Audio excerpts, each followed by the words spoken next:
Alors là, voici le L d'argent de Mouton Rothschild. Alors là, c'est une petite perle rarissime. Donc je suis obligé de développer un tout petit peu pour dire que très peu connaissent les vins blancs médocains.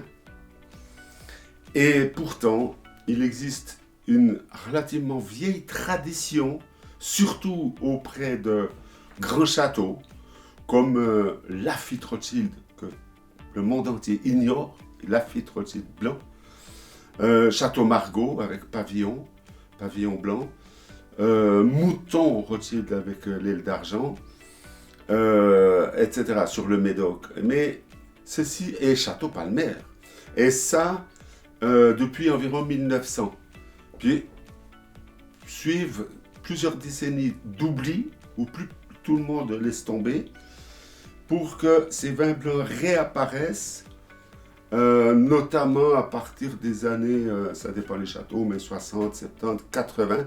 80 pour Mouton Rothschild. Et là, c'est Philippine de Rothschild qui décide, justement au début des années 80, de planter une petite parcelle, mais attention, dans l'enceinte même de Château Mouton Rothschild. Ce vin est issu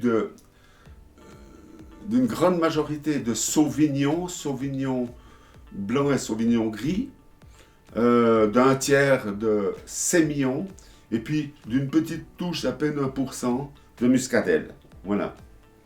Et ça, sur une mini parcelle de quelques hectares, donc d'où la production très faible et donc la rareté du produit. Alors, quand on verse ce vin et qu'on observe la robe, on voit tout de suite une densité dans la robe avec un jaune vraiment soutenu pour ce millésime, avec des reflets dorés et très légèrement verdâtres, mais surtout aussi brillante et absolument nette pour la robe. Le nez, le premier nez est explosif, avec des arômes de fruits blancs exotiques, où on perçoit des touches d'ananas, de mandarine, de nectarine, et également des pointes de vanille.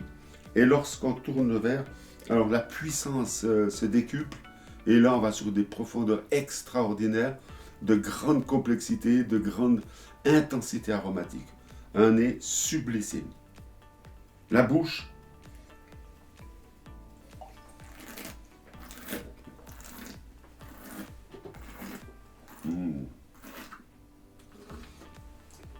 la bouche, c'est absolument fantastique, avec une attaque onctueuse et grasse, volumineuse, très longue, de grande ampleur, et la finale, avec une pointe de fraîcheur mentholée,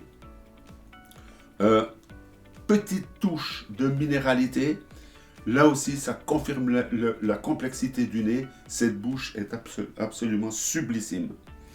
Alors là, c'est à servir relativement frais, aux alentours des 10-12 degrés, avec un beau panel, mais je ne vais pas trop m'allonger sur le service, mais en tout cas, ce qui est sûr, c'est sur des poissons raffinés, au grill ou en sauce, vu le gras, et vu l'acidité pour la sauce, également des viandes blanches, des volailles à la crème si possible, et voire en fin de repas avec des fromages de chèvre, des fromages secs. Voilà, grande bouteille, grosse émotion. Bravo Philippine d'avoir eu cette idée, et bravo à notre ami commun Philippe Dallouin, le directeur général, qui a porté encore à un niveau exceptionnel ce grandissime vin. Magnifique.